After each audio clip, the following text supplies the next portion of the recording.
Hello everyone. Welcome to Gyanpeeth class. तो आज का हमारा टॉपिक रहने वाला है वो है थॉमस होब्स। इससे पहले मैंने चार थिंकर्स को अच्छे से कवर करके इस चैनल पर अपलोड कर दिया है। तो जिन लोगों ने उनकी वीडियो नहीं देखी है वो जाके देख सकता है, जिसमें मैंने कन्फ्यूशियस, प्लेटो, एरिस्टोटल और मैकियावली को बारी बारी से अच्छे से कवर कराया है। और 99% चांस है कि अगर यहाँ से क्वेश्चन आएगा तो आपका उन वीडियो से बन जाएगा यूजीसी नेट में।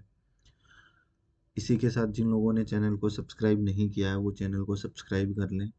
अगर आपको वीडियो थोड़ी सी भी इंफॉर्मेटिव लगती है तो अपने दोस्तों के साथ शेयर करें और वीडियो लाइक ज़रूर करें। कोई डाउट बचता है तो कमेंट सेक्शन में मेंशन करें ताकि मैं पढ़ के आपको जवाब दे पाऊँ।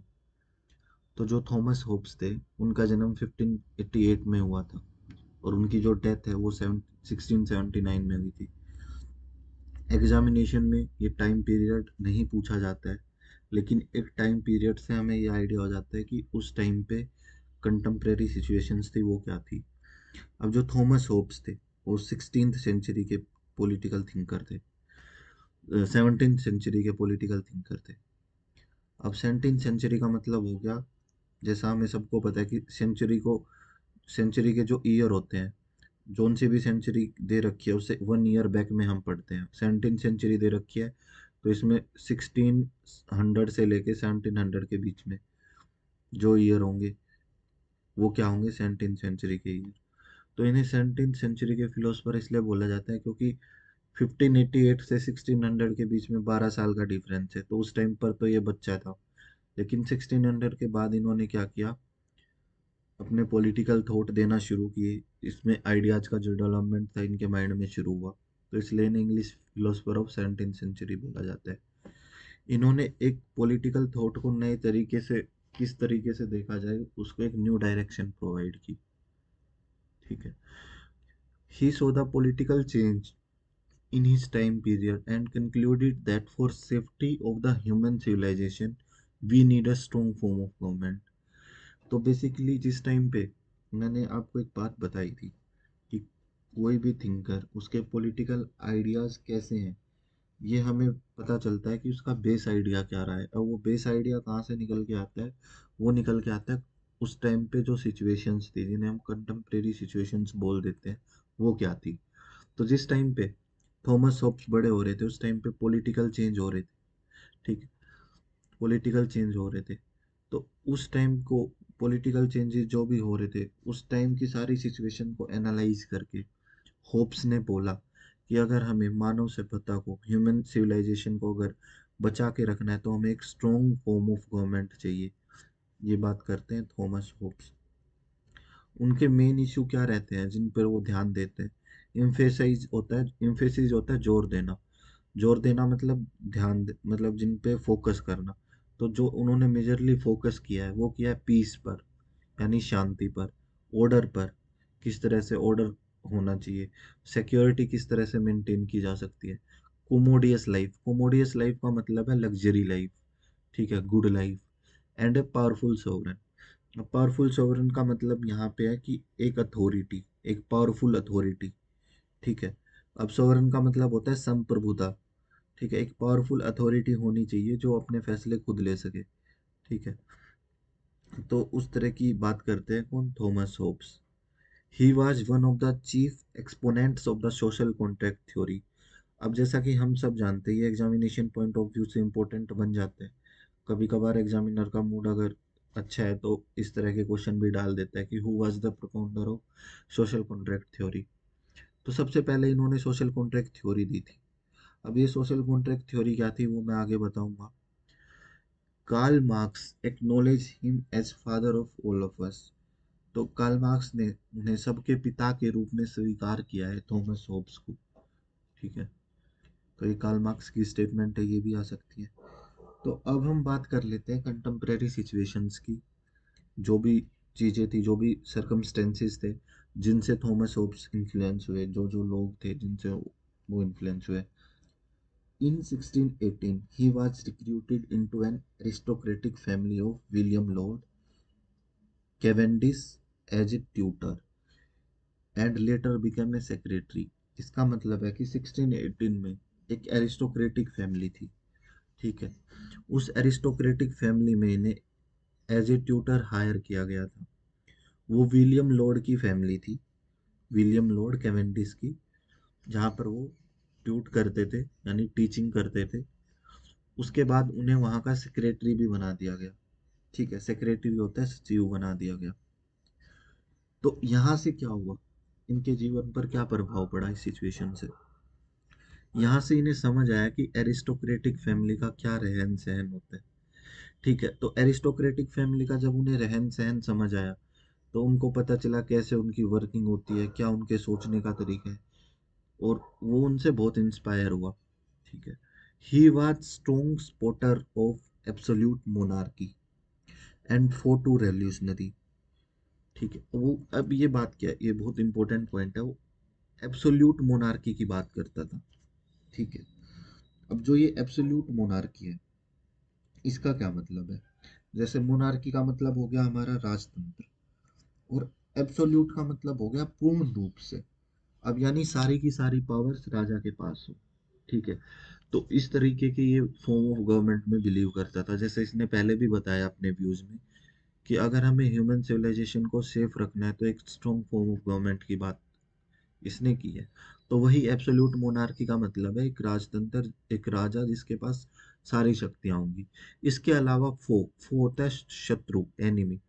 वो क्या था, शत्रु था किसका, रेवल्यूशनरीज का। ठीक है। जो रेवल्यूशनरीज थे, ठीक है, आई थिंक मैं इसे प्रोनाउंस ढंग से नहीं कर पा रहा। ठीक है, जो हमारे रिवोल्यूशनरीज थे, क्रांतिकारी थे, उनको ये बुरा मानता था, जो मतलब राजा के खिलाफ खड़े हो जाते हैं छोटी छोटी चीजों के लिए, उस चीज को ये बुरा मानता था, शत्रु मानता था उस चीज को। ठीक है, अब ऐसा क्यों था वो मैं आपको आगे एक स्टोरी के फॉर्म में बताऊंगा। He also condemned the English Civil War of 1642 between the royalist supporter of absolute powers of King Charles and Parliament champions of overriding power. अब ये जो मैं स्टोरी बताऊंगा, वो स्टोरी किसकी है, इंग्लिश सिविल वॉर की है। तो ये पॉइंट जब मैं आपको वो स्टोरी बताऊंगा अभी, तो तब आपको समझ आएगा। ठीक है। In this horrific war the royalist were defeated and Charles one was executed at the behest of the parliamentary army in 1649। ठीक है। तो कैसे क्या हुआ, अब हम स्टोरी से जानते हैं। तो ये बात है इंग्लैंड की, क्योंकि थॉमस होब्स में हमने देखा कि इंग्लिश फिलोसफर थे। तो ये जो चार्ल्स फर्स्ट की क्या स्टोरी है, ये मैं आपको बता देता हूँ एक बार। और ये ऊपर का पॉइंट भी उसी से रिलेटेड है। अगर ये स्टोरी समझ आ गई, तो हमें इसका बेस आइडिया समझ आ जाएगा। तो उससे हमारे को आसानी होगी इसके जो भी क्वेश्चन आएंगे उनको कवर करने में। ठीक है। तो सबसे पहले क्या स्टोरी थी, तो ये बात है, इंग्लैंड में एक बार वॉर चल रहा था 1642 से लेके 1649 तक, जिसे बोला जाता है गृह युद्ध या इंग्लिश सिविल वॉर। बेसिकली गृह युद्ध का क्या मतलब था कि ये स्टेट के अंडर, मतलब स्टेट के अंदर ही हो रहा था। ठीक है। स्टेट के अंदर ही क्या था, स्टेट के अंदर ही दो गुट में लोग बटे हुए थे। वो दो गुट वाले लोग कौन से थे, वो दो गुट वाले लोग थे, एक जो लोग थे वो क्या चाहते थे, वो चाहते थे कि किंग के हाथ में सारी पावर हो, किंग के हाथ में सारी पावर हो, किंग के हाथ में। और जो दूसरे तरीके के लोग थे वो क्या चाह रहे थे, जो दूसरे तरीके के लोग थे वो चाह रहे थे कि किंग के हाथ में सारी पावर ना होके पार्लियामेंट के हाथ में हो पावर। ठीक है, पार्लियामेंट का रोल होना चाहिए। ठीक है। अब ये पार्लियामेंट रोल का क्या मतलब है, देखो, उस टाइम पे क्या था कि किंग के हाथ में सारी पावर हुआ करती थी। तो कई जगह क्या था कि किंग के हाथ में सारी पावर होती थी, किंग के फैसले ही आखिरी फैसले होते थे। लेकिन कई जगह पे एक तो होता था किंग एज ए हेड, और एक होती थी पार्लियामेंट्री काउंसिल, जो क्या करती थी, जितने भी उनके मैटर्स थे, ठीक है, जो स्पेशल प्रिविलेजेस उन्हें मिले हुए थे, विशेष अधिकार जो मिले हुए थे, या जो भी परमाधिकार थे, जैसे टैक्सेशन हो गया, रिलीजियस मैटर जो हमारे धार्मिक मामले उन पर लॉ बनाना हो गया, इसमें क्या थी, पार्लियामेंट की सलाह ली जाती थी। और एक फॉर्म ऑफ गवर्नमेंट थी जिसमें सब कुछ सारी पावर मतलब किंग के हाथ में थी। ठीक है। तो किंग का जो रूल था उसे चैलेंज कर दिया गया था। ये तो 1625 के आसपास ही चैलेंज कर दिया गया था कि भाई नहीं, किंग के हाथ में सारी पावर्स नहीं होगी। और ये किया गया था कब, तब एक थ्योरी थी उस टाइम पे जिसे बोला जाता है डिवाइन राइट ऑफ किंग। ठीक है, हिंदी में बोला जाता है नृपति का देवी अधिकार। क्या बोला जाता है? नृपति, नृपति का देवी अधिकार, देवी अधिकार। ठीक है, तो अब ये क्या था? ये बेसिकली इस जो ये थ्योरी थी, इस थ्योरी से अनलिमिटेड पावर मिलती थी किसको? किंग को। ठीक है, और ऐसा माना जाता था कि जो ये इन्हें पावर मिली है ये ईश्वर ने दी है, ये गॉड ने दी है। ठीक है, रूल करने के लिए, और इसी के फैसले माने जाते थे। लेकिन इस थ्योरी को चैलेंज कर दिया गया, और जब इस थ्योरी को चैलेंज कर दिया गया तो क्या हुआ? लोगों ने मांग की कि हमें क्या है, पार्लियामेंट्री फॉर्म ऑफ गवर्नमेंट चाहिए जिसमें क्या है कि काउंसिल की बात सुनी जाए। तो उस टाइम पे दो गुटों में जो बात चल रही थी कि भाई जो स्पेशल राइट्स हैं, जो लॉ बना रिलीजियस मैटर पर, टैक्सेशन पर जो लॉ बनेंगे वो किंग अकेला बनाएगा या पार्लियामेंट्री बनाएगी। तो इन दो गुटों में क्या था, लड़ाई चल रही थी। इसी का ये क्या था, इसी को लेके ये लड़ाई थी सारी की सारी। तो हुआ यूं कि चार्ल्स प्रथम ने, जो हमारा चार्ल्स फर्स्ट था, उसने क्या किया, पार्लियामेंट को भंग कर दिया। ठीक है, पार्लियामेंट भंग कर दिया, और 11 वर्ष तक बिना पार्लियामेंट के शासन चला। चार्ल्स फर्स्ट ने 1629 से लेके 1640 तक क्या पार्लियामेंट की बात नहीं मानी, और अकेले इन्होंने शासन किया। ठीक है, लेकिन उसके बाद जब देखा कि लोग नहीं मानते, तो उसने क्या किया, एक संसद बुलाई। उस संसद को लॉन्ग पार्लियामेंट बोला जाता है। ये संसद जो थी ये 1640 से लेके 1653 के लिए, 1653 तक ये चली थी पार्लियामेंट्री।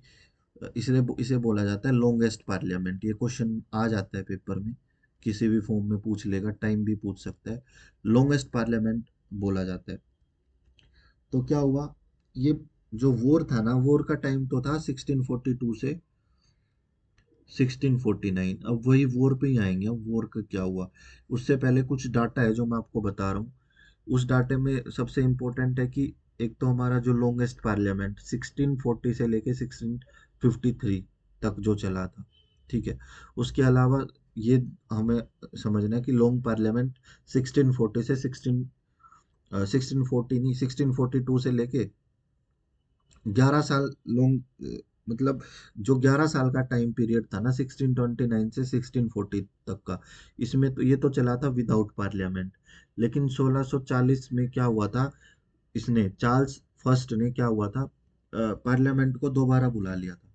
ठीक है, 1640 से 1653 का जो ये टाइम पीरियड है इसे लॉन्गेस्ट पार्लियामेंट बोला जाता है।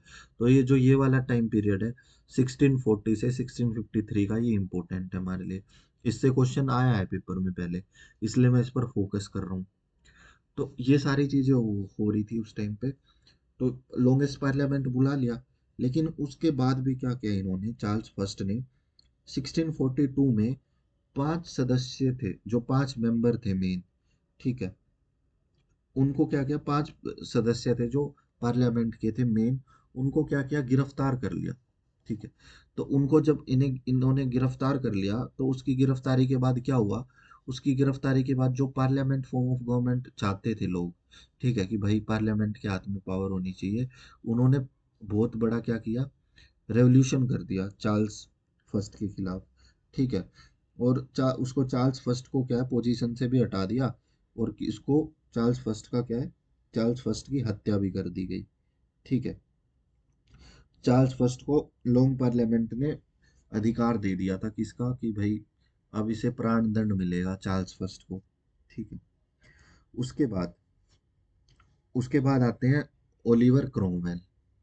ओलिवर क्रोमवेल ने क्या किया, ओलिवर क्रोमवेल ने जो चार्ल्स सेकंड था उसे देश निकाला दे दिया था। तो हमारे लिए समझने की बात बस इतनी थी कि वो लड़ाई क्या थी। जो लड़ाई थी वो ये थी कि जो चार्ल्स फर्स्ट था वो क्या चाहता था कि सारी पावर मेरे हाथ में हो। लेकिन वहाँ के जो लोग थे, कुछ लोग वो चाहते थे कि नहीं, पार्लियामेंट के हाथ में पावर होनी चाहिए। तो जब चार्ल्स फर्स्ट को क्या किया, चार्ल्स फर्स्ट को जब निकाल दिया या मार दिया, कुछ भी कह लो, तो ये सब थॉमस होब्स देख रहे थे अपनी आंखों के आगे ये सब चलते हुए। ठीक है, तो वहां से उनके व्यूज निकल के आते हैं ह्यूमन नेचर को लेके। वो व्यूज क्या थे वो आगे देखेंगे। अब स्टोरी यही थी जो स्टोरी थी इंग्लिश सिविल वॉर की, वो यही थी, चार्ल्स फर्स्ट वाली। ठीक है, लड़ाई भी यही थी और कोई इसके अलावा कोई लड़ाई नहीं थी। ठीक है, तो हम आगे बात करते हैं। तो अब आगे क्या था, आगे hopes writing consist of work both on political philosophy and on scientific method as he wanted to construct a theory of politics based on scientific method। ठीक है, अब ये क्या बात है, देखो, अब ये बेसिकली क्या है कि धीरे धीरे जो भी हमारे आगे पॉलिटिकल थिंकर आएंगे, वो पॉलिटिकल थ्योरी को साइंटिफिक तरीके से पढ़ने की बात करेंगे, पॉलिटिकल थ्योरी को, पॉलिटिकल फिलोसफी को। तो इन्होंने अपने जो वर्क है इनका, वो पॉलिटिकल फिलोसफी पे तो रहा ही है, उसके अलावा इन्होंने साइंटिफिक मेथड की भी बात की है। ठीक है, अब वो साइंटिफिक मेथड कहाँ से आता है इनकी लाइन में, ठीक है, साइंटिफिक थ्योरी कैसे बनती है, तो ये मिलते हैं किससे, गैसेंडियस से, डेस्करेट से और गैलीलियो से। ठीक है, ये बड़े बड़े मैथमेटिशियन और फिजिशियन होते हैं, जो फिजिक्स जिनका सब्जेक्ट होता है, जैसे गैलीलियो हो गया, ये मैकेनिक्स की बात करते हैं। तो ये इनसे मिलते हैं और इनसे इन्फ्लुएंस होते हैं, और फिर ये विचार बनाते हैं मैथमेटिकल फ्रेमवर्क को एनालाइज करके कि किस तरीके से साइंटिफिक तरीके को भी हम पॉलिटिकल फिनोमेना में यूज करते हैं। और ये ऐसा करते नहीं है, मतलब ऐसा ये सोचते ही नहीं है, ऐसा एक बताते भी हैं, अपनी थ्योरी देते भी हैं साइंटिफिक मेथड वाली। ठीक है, ये हम इन्हें पहली थ्योरी देते हैं, ये हमारी ह्यूमन नेचर की जो थ्योरी होती है। हम देखेंगे इनके क्या पॉलिटिकल थॉट थे ह्यूमन नेचर पर। तो बेसिकली हम बात करेंगे, यहाँ भी थोड़ी सी कहानी है। गैलीलियो की जो मैकेनिक्स से ये प्रभावित होते हैं। ठीक है, और ये एक विचार रखते हैं कि भाई, जिस तरीके से पुराने वैज्ञानिक थे ना, वो ये बात मानते थे कि नेचुरल स्टेट में जो भी वस्तु है ना, वो रेस्ट पर है। मेरी बात समझना, जो पुराने साइंटिस्ट थे वो ये मानते थे कि कोई भी चीज है, वो नेचुरल फॉर्म में क्या होती है, रेस्ट पर होती है। ठीक है, गति नहीं करती, वो अगतिमान होती है। लेकिन गैलीलियो आया, गैलीलियो ने बताया कि नहीं, ऐसा नहीं होता, चीजें मूव करती रहती हैं, मूव करती रहती है, छोटे छोटे पार्टिकल्स होते हैं। ठीक है, जो क्या है, हमेशा मूवमेंट पे रहते हैं, इतने छोटे पार्टिकल जिसे हम देख भी नहीं सकते। अब इस चीज से थॉमस होब्स कैसे रिलेट करते हैं। ठीक है, तो थॉमस होब्स भी यही बताते हैं कि जो ह्यूमन है, वो एक ऐसा प्राणी है जो हमेशा एक्टिव रहता है। तो पहली बात जो होब्स बोलते हैं कि ह्यूमन क्या है, human always active, human always active होता है, ऑलवेज एक्टिव रहता है। ठीक है, अब एक्टिव रहने का मतलब है उसके माइंड में, उसके माइंड में क्या कुछ ना कुछ चलता रहता है। ठीक है, अब उसके माइंड में क्या चलता रहता है, खुद के हित की बातें, खुद का उसका फायदा कैसे होगा। इसलिए उसने मानव को बताया कि मानव सेल्फिश है, स्वार्थी है, जो खुद की सोचता है। ऊपर से क्या बताते हैं वो बताते हैं कि जो मानव है वो अकेला रहना पसंद करता है, आइसोलेटेड रहना पसंद करता है, इगोइस्टिक है, घमंडी है बाय नेचर से। ठीक है, और वो ऐसी चीजों में ध्यान रखता है जो सेल्फ इंटरेस्ट के उसके काम की है, यानी वही एक्शन प्रेफर करता है जो उसके काम की है। ये क्या है, ये थॉमस होब्स के व्यू है ह्यूमन को लेके, कि वो ह्यूमन क्या है, सेल्फिश है, आइसोलेटेड रहना पसंद करता है, इगोइस्टिक है, और अपने वही एक्शन पसंद करता है जो उसके मैटर में है। तो उसके बाद he held that human beings are matter in motion to satisfy their desire, seeking pleasure and avoid pain. The continual fulfillment of this desire is what Hobbes called felicity। ये कहता है कि जो ह्यूमन है ना, वो भी मैटर की तरह मोशन करता रहता है। किसके लिए, अपनी सेटिस्फाई करने के लिए, अपनी नीड्स को, अपनी डिजायर्स को सेटिस्फाई करने के लिए, हमेशा सुख तलाशने के लिए और पेन से बचने के लिए, वो क्या है, हमेशा मैटर की तरह मोशन करता रहता है। ठीक है, और इसी से वो क्या करता है, अपनी लगातार अपनी फुलफिलमेंट करता रहता है अपनी डिजायर्स की, जिसे होप्स क्या बोलता है, फेलिसिटी बोलता है। फेलिसिटी खुशी होती है बेटा, फेलिसिटी का कुछ खास मतलब नहीं, फेलिसिटी का मतलब है खुशी। इसे क्या बोलता है थॉमस होप्स, खुशी बोलते हैं। अब आगे बात करते हैं, अगले पॉइंट में क्या बात करता है वो, he differentiated human beings from animals as they possess reason. but no individual region is absolutely right. Hence, he emphasized on the need of an arbitrator or judge of resolving dispute between the two parties. बहुत आसान सा point है, बड़ा लिख रखा है तो इसलिए डरना नहीं है बिल्कुल भी। इसमें क्या बोल रहा है, सीधी सी बात है। वो बोलता है कि जो ह्यूमन है, ठीक है, जो ह्यूमन है और एनिमल्स है, उनमें क्या फर्क है, पहले तो वो फर्क बताता है। ह्यूमन के पास रीजन है। अब रीजन का मतलब है तार्किक शक्ति। तार्किक शक्ति जो उसे क्या करती है, जो जो तार्किक शक्ति है, जो उन्हें बताती है कि क्या चीज सही है क्या गलत है, ठीक है, उन्हें सोचने की क्षमता है। एनिमल्स में वो रीजन नहीं है। तो वो बोलता है ह्यूमन में रीजन तो है, लेकिन एनिमल्स में रीजन नहीं है, ठीक है। लेकिन इस तरीके से वो डिफरेंशिएट करता है, he differentiated human beings from animals. तो ये पॉइंट आ गया समझ में, क्योंकि वो रीजन है, एक के पास रीजन है और एक के पास रीजन नहीं है। अब आगे क्या बोलते हैं, but no individual reason is absolutely right. इसका मतलब बेटा, जैसे ये हम डे टू डे लाइफ से भी देख सकते हैं, हमारी एक चीज को लेके अलग अलग विचार हो सकते हैं, एक पॉइंट पे हम अलग अलग सोच सकते हैं, लेकिन उसका क्या है, अलग अलग हम सोच सकते हैं एक पॉइंट को लेके, लेकिन हम, ये जरूरी नहीं है कि हम हर बार जो सोच रहे हैं वो सही हो सकता है सामने वाला जो सोच रहा है वो सही हो, या हो सकता है थर्ड पर्सन जो सोच रहा है वो सही हो। तो इसका मतलब क्या है कि इंडिविजुअल के पास जो रीजन होता है, जो तर्क है, वो एब्सोल्युटली राइट हो, पूर्ण रूप से सत्य हो, ऐसा जरूरी नहीं है। तो वो किस चीज पर जोर डालते हैं, वो डालते हैं कि एक आर्बिट्रेटर या जज होना चाहिए।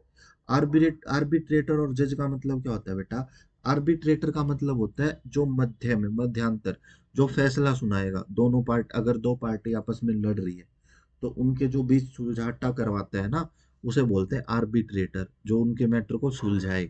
या फिर कोई जज होना चाहिए, ठीक है, जैसे जज क्या है, फैसला सुना देता है कि भाई इस तरीके से।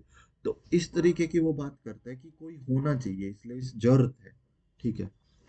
उसके अलावा क्या बात करता है, for him self preservation was the most common and important desire for all human beings, for which they were in constant quest for power।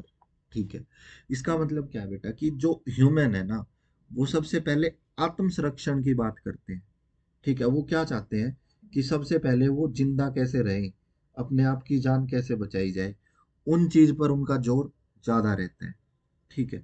इसलिए वो क्या करते रहते हैं, वो लगातार, हम ये पहली बात तो ये चीज कॉमन है, क्योंकि हर कोई आदमी यही चाहेगा कि भाई वो क्या है, वो जिंदा रहे, ठीक है, खुद को सुरक्षित रखे। तो इसलिए वो हमेशा किसकी खोज में रहते हैं, वो पावर की खोज में रहते हैं, ठीक है। वो पावर की खोज में रहते हैं।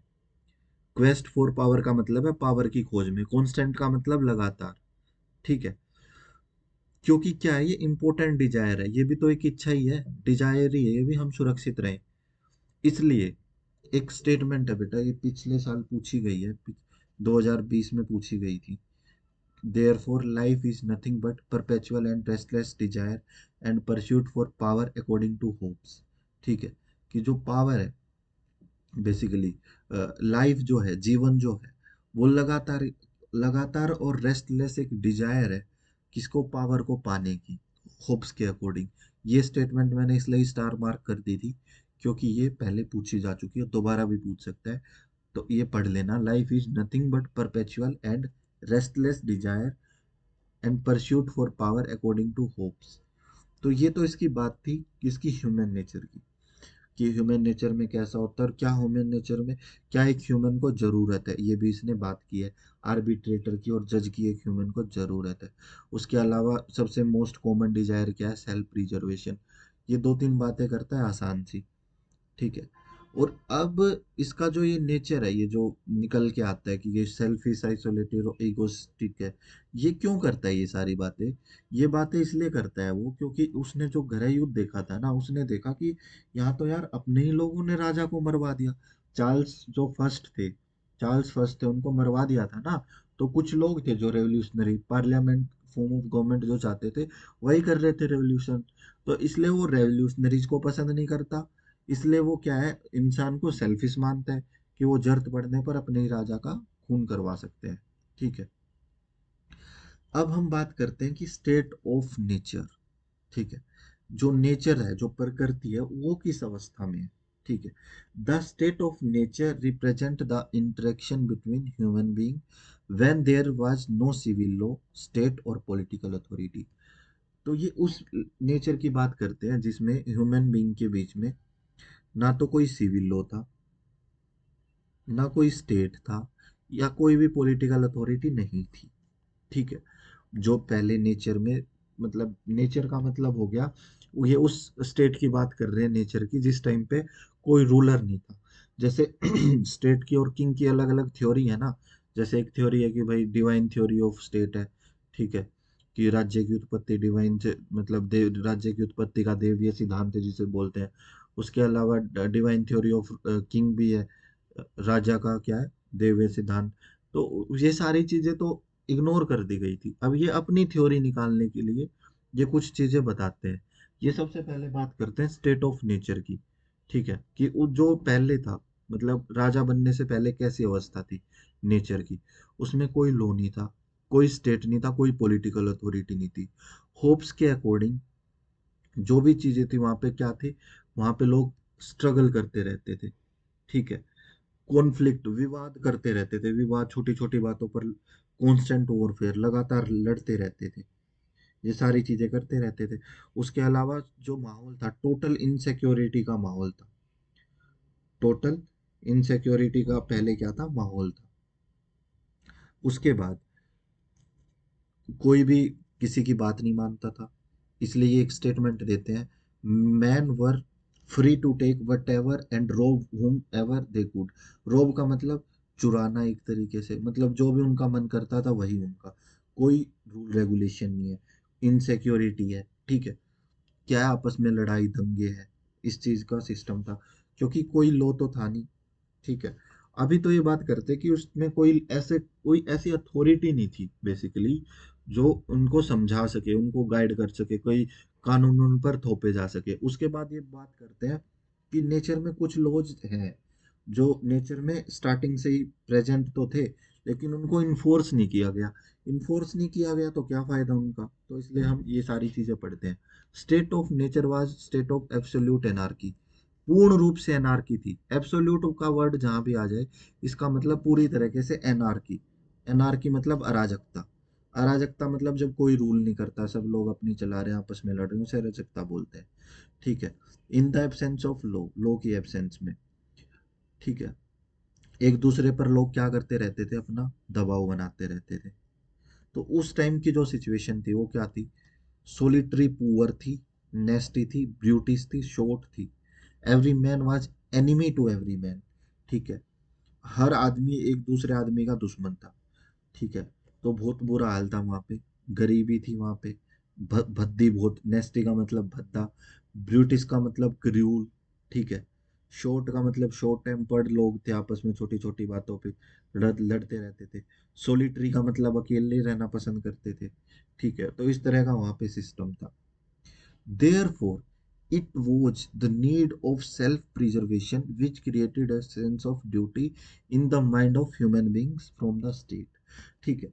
अब जैसे कोई भी लोग है वहां पे रह रहे हैं। अब मान लो अगर हमसे ही लगा लो, सबसे पहले अगर हमें यही ना पता हो कि यार हमें पता नहीं कल बाहर निकल के कोई बम फेंक दे हम पे, या कोई गोली मार दे हमें, पूरे तरीके से हमारी सोसाइटी में या जहां हम रह रहे हैं वहां पर इनसिक्योरिटी का माहौल हो, हम कुछ भी करना पसंद नहीं करेंगे। हम आपस में ही लड़ लड़ के मर जाएंगे, आपस में जान बचाने के चक्कर में ही हम मर जाएंगे। ठीक है। तो इस वजह से ना लोगों को जरूरत पड़ी कि सबसे जरूरी है क्या, सेल्फ प्रिजर्वेशन। ठीक है। इसलिए क्या है, स्टेट को बनाना पड़ेगा। तो human beings to form the state, इसलिए स्टेट को बनाना पड़ेगा। ठीक है। तो वो स्टेट और जो किंग है वो इनका सोशल कॉन्ट्रैक्ट थ्योरी से आगे जाके बनेगा। अब हम कुछ नेचर के जो लॉज हैं उनकी बात कर लेते हैं। क्योंकि मैंने अभी आपको बताई एक चीज कि होप्स क्या मानते हैं कि कोई कई लॉज ऐसे हैं जो नेचर ने बनाए हैं, खुद बनाए हैं, और कई राइट्स भी ऐसे हैं जो हमें नेचर ने दिए हैं। तो ऐसा क्या है, थॉमस होब्स मानते हैं। तो जब थॉमस होब्स ये बात करते हैं, तो वही हम बात करेंगे कि थॉमस होब्स के जो ये लॉज है, ये क्या है। ठीक है, इन्होंने अपनी बुक लेवियाथन में इनका जिक्र किया है, नेचर लॉज का। ठीक है, तो according to Hobbes the laws of nature persuade the human being that they can fulfill their desire better if they exit the state of nature। Basically क्या कर रहे हैं, जो लॉज ऑफ नेचर है ना, अगर परसुएड का मतलब होता है बेटा राजी कर लेना। अगर लोग राजी राजी से, मतलब ढंग के तरीके से लॉज ऑफ नेचर मना लेती है ह्यूमन बीइंग को, ठीक है, यानी अगर लॉ है जो नेचर ने हमें दिए उनको हम अच्छे से मान लेते हैं, राजी राजी मान लेते हैं, तो जो ह्यूमन बीइंग है वो क्या है, वो शांति से रह सकते हैं। और जो उनकी डिजायर है, जो भी उनकी इच्छाएं हैं, वो भी बेटर तरीके से पूरी हो सकती है। ठीक है, इसलिए उनको क्या है, स्टेट ऑफ नेचर, जो उस टाइम पे जो स्टेट ऑफ नेचर है, यानी जो पुरानी प्रकृति है जिसमें वो लड़ते रहते थे, उससे उन्हें बाहर एग्जिट करना पड़ेगा, उस स्टेट ऑफ नेचर से एग्जिट करना पड़ेगा। ठीक है, he also held that these laws were also present in state of nature but were not followed in the absence of authority which could enforce them। वही बात जो मैंने आपको बताई कि कई लॉज ऐसे थे जो स्टेट ऑफ नेचर में भी प्रेजेंट थे, लेकिन कोई अथॉरिटी ही नहीं थी, तो वो लागू ही नहीं हुए कभी, उन्हें माना ही नहीं किसी ने। ठीक है, तो उनको अगर लागू करना है तो स्टेट ऑफ नेचर से पहले बाहर आना पड़ेगा। ठीक है, ये भी बात बता दी कि लेवियाथन उनकी बुक थी जिसमें उन्होंने इन सब आइडियाज के बारे में बताया है। उनका जो लॉ ऑफ नेचर का आइडियाज था, बेसिकली वो 19 लॉ बताते हैं, 19 लॉज की बात करते हैं उसमें, लेवियाथन बुक में, जिसमें वो इम्पोर्टेंट है पहला, दूसरा, तीसरा, उसके बाद 19वां। ठीक है, पहला क्या लॉ है, सीक पीस एंड फॉलो, शांति को खोजो और उसे फॉलो करो। Man should be willing in concert with other to give up their natural right. लोगों को क्या है, अपने जो अधिकार है उनको क्या है, दान करना पड़ेगा। ठीक है, दान करने का क्या मतलब है, देना पड़ेगा, गिव अप करना, छोड़ने पड़ेंगे। जैसे कई राइट हमें नेचर ने दिए हैं जिसे नेचुरल राइट बोलते हैं, जैसे राइट टू फ्रीडम, जैसे राइट टू फ्रीडम है। अब ये जो राइट टू फ्रीडम है, राइट टू लिबर्टी है, ये बेसिकली क्या है, अब थॉमस हॉब्स इसकी अलग बात करेंगे, लेकिन हम जो ऐसे मानते हैं, जब हम पैदा होते हैं उस टाइम पे हम पर किसी का रूल नहीं होता। पहले की जो नेचुरल लॉ की लिबर्टी थी वो ये थी कि एब्स्टेंट ऑफ एवरीथिंग। ठीक है, तो जो भी लिबर्टी थी उस टाइम की, वो ये बात करती थी कि हम किसी के अंडर में नहीं है, हम आजाद है। लेकिन उससे क्या करता था, आजाद का मतलब कैसी आजादी, हम किसी को भी मार सकते हैं, हम कुछ भी अपना कर सकते हैं, यानी किसी की नहीं सुनना। तो वो बात नहीं मानते, तो ये जो सेकंड बात बोलते हैं, यही बोलते हैं कि जो हमें कई चीजें नेचुरली मिली है ना, जिन्हें हम नेचुरल राइट बोलते हैं, उनको हमें गिव अप करना पड़ेगा, छोड़ना पड़ेगा, और ऐसे राइट को अडॉप्ट करना पड़ेगा जो सबकी भलाई में है। ठीक है, जिससे सबकी भलाई है, सबका इंटरेस्ट जिससे सेफ बना रह सके। तो ये एक बेस तैयार करते हैं किस लिए, सोशल कॉन्ट्रैक्ट थ्योरी के लिए। तीसरी जो बात बोलते हैं, individual must honour their contract. जो भी कॉन्ट्रैक्ट होगा उसे इंडिविजुअल को क्या है, मानना पड़ेगा, सम्मान देना पड़ेगा। वो ये नहीं बोल सकता नहीं भाई मैं नहीं मान रहा। ठीक है, no man be allowed to be जज इन हिज ओन केस। और 19th लॉ क्या है, कि कोई भी अगर मैटर हो, मान लो मेरी किसी के साथ लड़ाई हो गई और मैं ही फैसला कर रहा हूँ कि ये गलत है, तो ऐसे बोलते हैं कि ऐसा नहीं होगा। जो फैसला है वो, जिसका केस है, वो नहीं करेगा, कोई थर्ड पर्सन करेगा। ठीक है, या कोई अथॉरिटी करेगी, खुद का फैसला हम खुद नहीं कर सकते। तो ये बात करते हैं। अब आगे बात आ जाती है जिस सोशल कॉन्ट्रैक्ट थ्योरी की हम बात कर रहे हैं। ठीक है, बार बार जो हम जिक्र कर रहे हैं कि एक सोशल कॉन्ट्रैक्ट बन जाता है, ये सोशल कॉन्ट्रैक्ट थ्योरी वो क्या थी, और जो सोवरेन है उनसे इसका क्या मतलब है। He held that man abandoned the state of nature and established a society state together thus through a single contract। इसका मतलब क्या है, उन्होंने बोला कि जो आदमी है उनको क्या है, एबंडन, एबडंड का मतलब है छोड़ना। पहली बात तो उन्हें एबडोंड करनी पड़ेगी क्या, स्टेट ऑफ नेचर। ठीक है, स्टेट ऑफ नेचर का मतलब वही, जिस टाइम पे लड़ाइयाँ चल रही थी, कोई कानून नहीं था, सिविल आपस में लोग लड़ते रहते थे, इनसिक्योरिटी का माहौल है, उससे सबसे पहले वो छोड़नी पड़ेगी, और एक सोसाइटी को एस्टेब्लाइज करना पड़ेगा। ठीक है, सोसाइटी और स्टेट को इकट्ठे क्या है, एस्टेब्लाइज करना पड़ेगा एक सिंगल कॉन्ट्रैक्ट से। ठीक है, ये बात करते हैं किसमें, वो सोशल कॉन्ट्रैक्ट थ्योरी में। According to Hobbes, the social contract is concluded among all the individual that state of nature each with all and with each. ये बहुत इंपॉर्टेंट स्टेटमेंट है, ठीक है। तो ये क्या कंक्लूड करते हैं, each with all and all with each, इसका क्या मतलब है? ईच विद ऑल का क्या मतलब है? ईच विद ऑल का मतलब है कि सबके लिए, मतलब एक के लिए सब, यानी किसी एक को अगर जरूरत है किसी चीज की तो सब उसके लिए खड़े होंगे। और ऑल विद ईच का क्या मतलब है? ऑल विद ईच का मतलब क्या है कि सारे लोग एक के साथ है और एक के लोग सारे, मतलब एक तरीके से एक सोसाइटी की बात करते हैं जो एक दूसरे की हेल्प के लिए बनी होगी, ठीक है। जिस पे कोई ऐसे अपना आइडिया नहीं देगा कि भाई मैं ये कर रहा हूँ तो मैं ये, अपने हिसाब से नहीं चलेगा, अपनी मनमर्जी नहीं चलाएगा, अपनी अफसरगिरी नहीं चलाएगा। कोई भी काम करेगा वो ऐसा होना चाहिए सबके फेवर में हो, ठीक है। तो ईच विद ऑल बोला है, और जो सभी काम करेंगे उससे क्या होगा, सब एक का, हर एक का हित होना चाहिए, ठीक है। तो इस तरीके की ये बात करते हैं, ठीक है। और ये जो अथॉरिटी, सोवरन अथॉरिटी की बात करते हैं, सोवरन अथॉरिटी का मतलब है, एक ये क्या था, ये बेसिकली चाहते थे, थॉमस होब्स चाहते थे कि लोग सबसे पहले अपने नेचुरल राइट्स को छोड़ दे, नेचुरल राइट्स को छोड़ के एक पर्सन को अपनी बागडोर देते कि आप हमें संभालो। और जो पर्सन वो बागडोर संभालेगा ना, उसे इसने सोवरन अथॉरिटी बोला है। सोवरन अथॉरिटी का मतलब हो गया कि एक अथॉरिटी जो अपने बिहाफ पे डिसीजन लेगी, जो किसी की नहीं सुनेगी, ठीक है। उसके खुद के डिसीजन होंगे, वो खुद देख के खुद डिसीजन लेगी। उसी से क्या होगी, शांति आएगी, पीस इंश्योर होगी उसी से, और सिक्योरिटी इंश्योर होगी। ये बात करते हैं। तो एक बार फिर से समझ लेते हैं क्या बोलते हैं। ये बोलते हैं कि जितने भी इंडिविजुअल्स हैं, ठीक है, वो सब क्या है, फ्रीली काम नहीं करेंगे। फ्रीली मतलब ऐसा नहीं है वो अपनी मनमर्जी नहीं चलाएंगे हर काम में। वो क्या है, अपने जो नेचुरल राइट है उन्हें गिव अप करेंगे, ठीक है। और एक कॉन्ट्रैक्ट साइन करेंगे, उस कॉन्ट्रैक्ट साइन करके वो स्टेट और सोसाइटी का निर्माण करेंगे। उसके बाद वो एक सोशल, एक क्या करेंगे, एक सोवरन अथॉरिटी बनाएंगे, ठीक है, जो उनके लिए फैसले लेगी।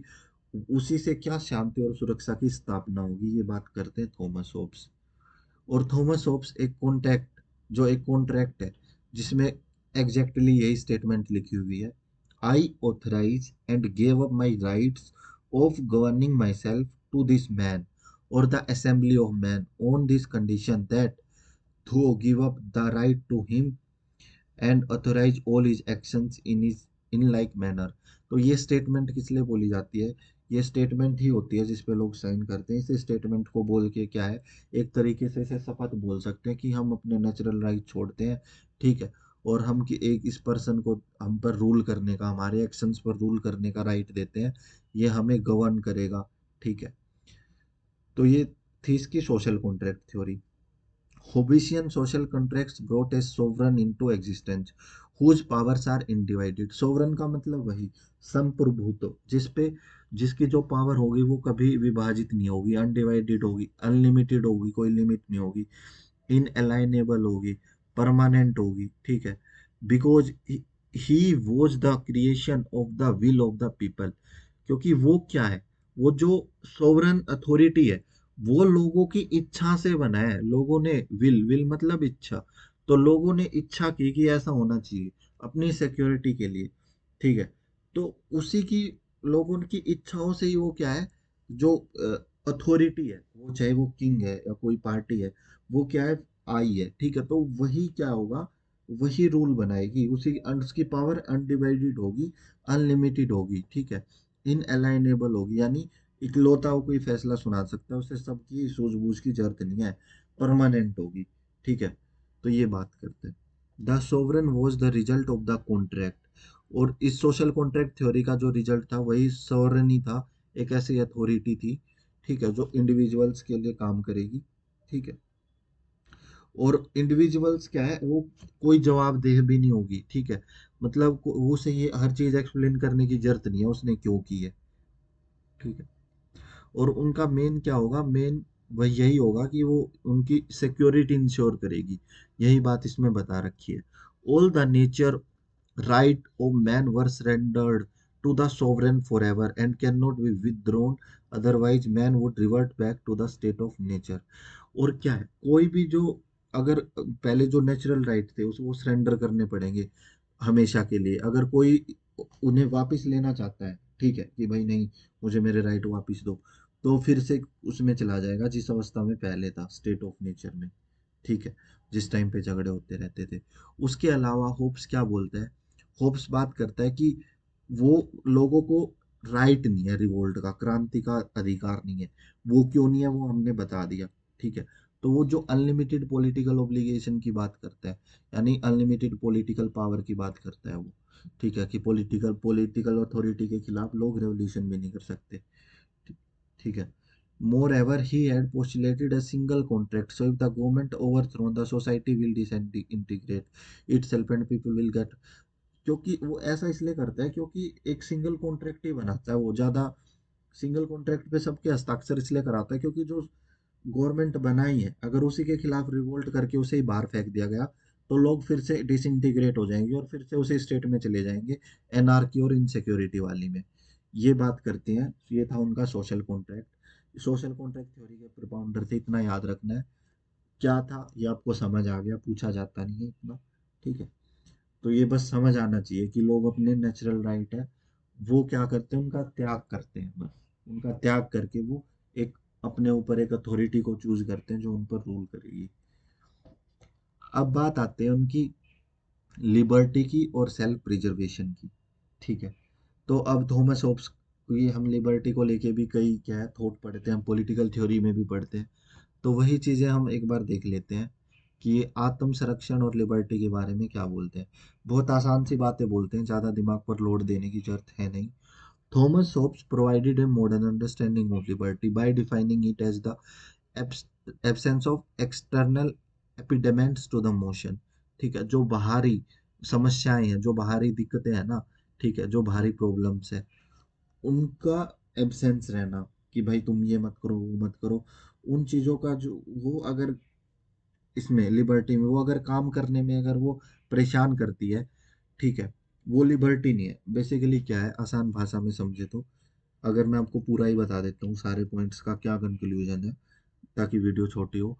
ये कंक्लूड करते हैं कि लिबर्टी तो हो, अब लिबर्टी में क्या है, लिबर्टी में आता है हमारा राइट टू लीव, ठीक है, right to live, right to make property, right to make property, ठीक है। इसके अलावा वो सारे उन सारी चीजों के लिए फ्री जो राजा ने कानून नहीं बनाए हैं जिन पर, ठीक है। मान के चल लो अगर कोई ऐसा काम है जिसे भारत सरकार ने कानून नहीं बना रखा, ठीक है, चाहे वो बेशक गलत है मैं वो कर रहा हूँ, तो अगर भारत सरकार कानून बना देगी तो मैं छोड़ दूंगा, ठीक है। तो जब तक भारत सरकार ने कानून नहीं बना रखा, चाहे वो गलत भी क्यों ना, मैं कर रहा हूँ, तो ठीक है, चल रहा है वो क्या है, लिबर्टी है। लेकिन अगर कानून बना दिया उसके बाद अगर मैं करता हूँ तो वो क्या है, लिबर्टी नहीं है, ठीक है। तो वो किस तरह की लिबर्टी की बात करते हैं, वो इस तरह की लिबर्टी की बात करते हैं कि जो भी लिबर्टी होगी वो लॉज से फॉरबिडन होगी, ठीक है, या लॉज से गाइडेड होगी। Individual are free to do everything except those which are sovereign as forbidden. जो भी अथॉरिटी है, सोवरन अथॉरिटी है, या जो भी किंग है, जिन चीजों के लिए किंग ने मना किया है वो चीजें, या जिन जिन चीजों के लिए किंग ने लॉ बनाई है, उन लॉ वाली चीजों को छोड़कर अगर कोई भी चीज हम करेंगे तो वो लिबर्टी में कंसीडर की जाएगी, ठीक है। तो हम बेसिकली लॉ विद लिबर्टी बोल सकते हैं कि जो ये लिबर्टी का कॉन्सेप्ट था इनका, वो लॉ विद लिबर्टी था। The liberty of include buying और selling their property, trade, diet, institute their children, जो भी है उनके प्राइवेट बिलीव्स है, शादी वादी जो भी चीजें हैं, सारी चीजों के लिए वो फ्री है, ठीक है। बस क्या है कि कोई कानून ना तोड़े जो राजा ने बनाया है, क्योंकि वही मानना था उनका, अगर कानून तोड़ दिया ना तो कानून तोड़ते ही या जो भी इन्होंने अपने मन मर्जी करनी चाहिए तो वही स्टेट ऑफ नेचर में चले जाएंगे जिसमें पहले थे। According to him sovereign was having absolute authority over the subject, but there was only one limitation to the authority, namely the right of self preservation। Sovereign पर कोई वो नहीं है, जो सोवरेन है, जो अथॉरिटी है, कोई लिमिटेशन नहीं है उस पर। लेकिन एक लिमिटेशन है, उसको क्या है, आत्म संरक्षण करेगी वो लोगों का, इंडिविजुअल्स का और खुद का भी। अगर वो वही करने में नाकाम रहती है तो क्या है, दूसरे राजा को, दूसरी गवर्नमेंट को लोग ला सकते हैं। The right of self preservation was the only absolute right of the individual. आत्म संरक्षण ही केवल एक ऐसा है जो उसका इंडिविजुअल का पूर्ण रूप से अधिकार है। Even the sovereign can not take away, sovereign भी यानी कोई जो अथॉरिटी है, जो किंग है, वो भी उससे उल्टा नहीं ले सकता, ठीक है, जीने का अधिकार। Because the basic motive behind total submission of power was for self preservation and sovereign is not able to protect the life of the individual, then individual had to right to resist sovereign.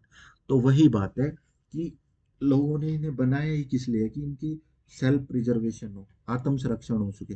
जब वही अगर ले लेगा राजा, तो फिर काहे किस बात की सोवरेनिटी, किस बात की अथॉरिटी, ठीक है। तो उसके सेल्फ प्रिजर्वेशन करना, उसे प्रोटेक्ट करना, एक लाइफ, इंडिविजुअल की लाइफ को प्रोटेक्ट करना, यही क्या है, उस सोवरेन अथॉरिटी का काम है, मेन उस सोवरेन का काम है, ठीक है। पॉलिटिकल ओब्लिगेशन, पॉलिटिकल ओब्लिगेशन से मतलब है कि वो अनलिमिटेड पावर दे देते हैं पॉलिटिकल जो भी अथॉरिटी है उसको, टुवर्ड एब्सोल्यूट सोवरेन, ठीक है। Hobbes offered number of reason to do which are following, वो पॉलिटिकल ऑब्लिगेशन क्यों इतनी पॉलिटिकल ऑब्लिगेशन देते हैं, उसका एक रीजन है। उसका रीजन क्या है? उसका रीजन है कि जो वो क्या कई बातें बताते हैं। इवन वो पहली बात बोलते हैं, अगर इंडिविजुअल क्या है, सोवरेन की आज्ञा का पालन नहीं करेगा तो उसे सजा मिलेगी, ठीक है। पहली बात तो वो ये बोलते हैं कि अगर इंडिविजुअल अपनी राजा की जो बात है, या जो किंग की जो बात है, या जो भी पॉलिटिकल अथॉरिटी है उसकी बात नहीं सुनेगा, तो क्या है, उसे सजा देगी। वो पहली बात। अब यहाँ पे कुछ लोग, मैं ओब्लिगेशन का एक बार मतलब लिख दूं, क्योंकि कई लोग ऐसे हैं जो हिंदी मीडियम वाले वीडियो देखते हैं। वैसे लेक्चर बाइलिंगुअल रहता है, फिर भी अगर कोई दिक्कत आती है तो आप कमेंट सेक्शन में पूछ लीजिए। ओब्लिगेशन का मतलब बेसिकली दायित्व होता है बेटा, ठीक है, दायित्व। तो he has postulated an unlimited political obligation towards the absolute sovereign, ठीक है। यानी जो होप्स है वो क्या है, जो भी सोवरन है, एब्सोल्यूट सोवरन है, या जो एब्सोल्यूट सोवरन का मतलब बेटा किंग है, एब्सोल्यूट सोवरन का मतलब वो अथॉरिटी है जो रूल कर रही है। तो ये क्या बात करते हैं थॉमस होब्स की, एब्सोल्यूट सोवरन के पास ना आजादी है, अनलिमिटेड आजादी है राजनीतिक दायित्वों को पूरा करने की, ठीक है। और अगर कोई भी, अगर उनकी बात नहीं मानता है या उनमें बाधा डालता है ओब्लिगेशंस को फॉलो ना करने में, तो वो कई चीजों के कार्य सौंपता है। पहली बात तो पनिशमेंट का कार्य सौंपता है वो, ठीक है। कि अगर कोई रूल तोड़ता है, अगर कोई बात नहीं मानता है, ठीक है, तो उसे क्या है, सजा मिलेगी। उसके अलावा sovereign is the representative of individual, must respect their contract, individual को रिस्पेक्ट करनी पड़ेगी जो भी उन्होंने कॉन्ट्रैक्ट साइन किया उसकी। Sovereign is the representative individual as they voluntary authorise him with the power, sovereign क्या करेगा, सोवरेन रिप्रेजेंटेटिव की तरह काम करेगा इंडिविजुअल्स की, ठीक है। क्योंकि उन्होंने वो उसे अपनी इच्छा से ऑथोरिटी दी है, ऑथराइजेशन दी है पावर की, ठीक है। उसके बाद civil law and law of nature are one of the, they are command of God, hence political of essentially moral according to Hobbes, ठीक है। तो अब क्या करते हैं, बात बहुत बताते हैं, वो ये बताते हैं कि जो नागरिक कानून है और जो लॉ ऑफ नेचर है, ये एक तरीके से ना भगवान के आदेश पर चलते हैं। तो वो राजनीतिक दायित्व क्या है, नैतिकता पर भी आधारित होना चाहिए, इस तरह की बात होप्स करते हैं। He was able to sustain the position of sovereign on the basis of theory of political organisation. और वो क्या है, इस जो भी पोजीशन है सोवरन की, किंग की पोजीशन है, वो इसी बात पर बनाए रखते हैं कि जो पॉलिटिकल ऑब्लिगेशन है, जो राजनीतिक दायित्व है, वो किंग ही पूरे करेगा। अब राजनीतिक दायित्व में ही आता है इंडिविजुअल का सेल्फ, जो सेल्फ प्रिजर्वेशन है, जो आत्म संरक्षण है, वो भी, ठीक है। He started with natural rights of individual but restrict them to a viable society, ठीक है। अब वो क्या है, नेचुरल राइट्स के लिए रेस्ट्रिक्ट करता है, ठीक है। उसके अलावा Hobbes also restricted the natural liberty of man but does not have individual right to restrict authority of the state, ठीक है। तो वही बात जो ऊपर बताई है कि वो नेचुरल लिबर्टी के लिए तो रेस्ट्रिक्ट करता है, ठीक है, लेकिन इंडिविजुअल कुछ ऐसे काम कर सकते हैं जिनको अथॉरिटी ने रेस्ट्रिक्ट ना किया हो। और अथॉरिटी को पावर भी है और भी चीजें, और चीजों पर को भी, और चीजों पर कानून बना के रेस्ट्रिक्ट करने की, ठीक है, ये बात। अब जो बात आ जाती है इसके, एक दो इंपॉर्टेंट पॉइंट है, इंपॉर्टेंट कोट है basically. Fear and I were born twins, जो डर और मैं क्या है, जुड़वा भाई है, ये पेपर में पूछा जा सकता है बेटा, ये याद करना है। उसके अलावा it is not wisdom but authority that makes a law, कि जो ये चीज भी क्या है, अथॉरिटी लॉ बनाएगी ना कि बुद्धिमत्ता लॉ बनाएगी, ये पेपर में आ सकता है। ये दो पेपर में आ सकते हैं, ठीक है, तो ये दो हमें याद रखने हैं। Fear and I were born twins, it is not wisdom but authority that makes a law. उसके बाद इसकी किताबों की बात कर लेते हैं। ये इसका आज का लास्ट टॉपिक रहेगा, इसका मेजर वर्क्स, ये इस टॉपिक का ही लास्ट पॉइंट है। तो इसकी बुक्स हैं, सबसे पहली बुक आती है इसकी, हिस्ट्री ऑफ पेलोपोनेशियन वॉर। ठीक है, तो ये पेलोपोनेशियन वॉर की जो, इन्होंने ये बुक खुद नहीं लिखी थी, ये बुक लिखी थी थ्यूसोडाइड ने। लेकिन इस बुक का कन्वर्जन किया था इंग्लिश में किसने, ये किया था थॉमस होब्स ने। 1628 में ये बुक पब्लिश हुई थी। ठीक है, थ्यूसोडाइड ने इस बुक को लिखा था, लेकिन इस बुक को इन्होंने ट्रांसलेट किया था किसने, थॉमस होब्स ने। तो ये इनकी ये बात हमें याद रखनी है। दूसरी चीज, दूसरी बुक है इनकी डिसीव। ठीक है, डिसीव ऑन द सिटीजन, ये 1642 में पब्लिश हुई। ये हमें सीरियल वाइज याद रखनी है बेटा, तीन ही किताबें हैं। ठीक है, एक तो इनकी ट्रांसलेटेड बुक है जो इन्होंने किसी दूसरे की ट्रांसलेटेड की है। दूसरी डिसाइव ऑन द सिटीजन 1642 में, ठीक है, जिसमें वॉर वगैरह की बातें लिखते हैं, war of all against all. ठीक है, first appeared in this book, it deals with natural laws, natural laws की बात करते हैं, स्टेबल गवर्नमेंट की बात करते हैं। लेवियाथन में, लेवियाथन इनकी सबसे इंपॉर्टेंट मास्टरपीस मानी जाती है, इंपॉर्टेंट बुक मानी जाती है, जिसमें सोसाइटी का स्ट्रक्चर कैसा होगा, गवर्नमेंट का लेजिटिमेसी कैसी होगी, उस तरह की बात करते हैं। सोशल कॉन्ट्रैक्ट थ्योरी की बात ये लेवियाथन में करते हैं। ये 1651 में पब्लिश हुई थी। ठीक है, तीन बुक है वैसे तो याद रह जाएगी, अगर फिर भी याद ना रहे तो एक छोटी सी ट्रिक देख लो। ठीक है, कि पीपल पीपल वॉर कर रहे हैं, वो डीसी की तरह, वो वो डीसी की तरह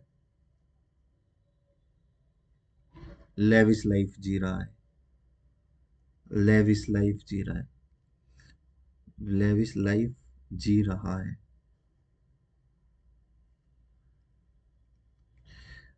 अब बेटा ये आप खुद की कुछ भी बना सकते हो।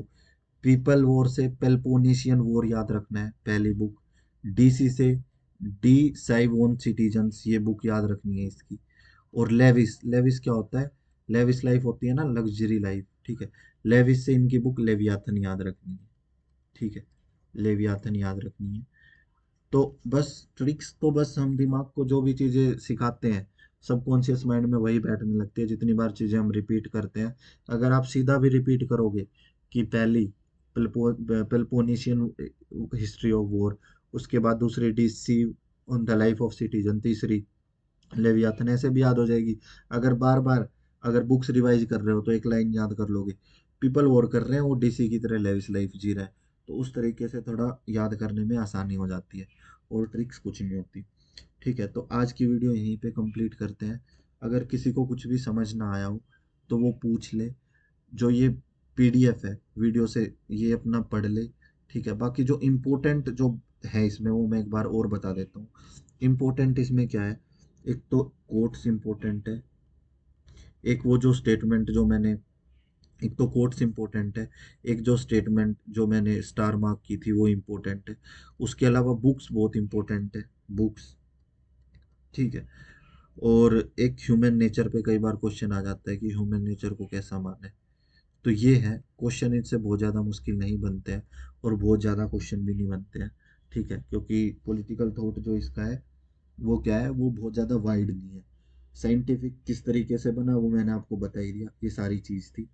अगर इसके अलावा कोई भी डाउट अगर आपका बनता है तो प्लीज़ आप कमेंट कर दिए, मैं आपका जवाब दे दूँगा कमेंट में। और इसी के साथ चैनल को सब्सक्राइब जरूर कर दो यार, क्योंकि सब्सक्राइब करने का रीज़न एक ये भी है कि वीडियो बनाने के लिए मोटिवेशन वहीं से मिलती है। ठीक है, तो चैनल को ग्रो करने में थोड़ी मदद करो, ताकि आगे भी मैं ऐसे वीडियो बना कर लाता रहूँ। ठीक है, बाय।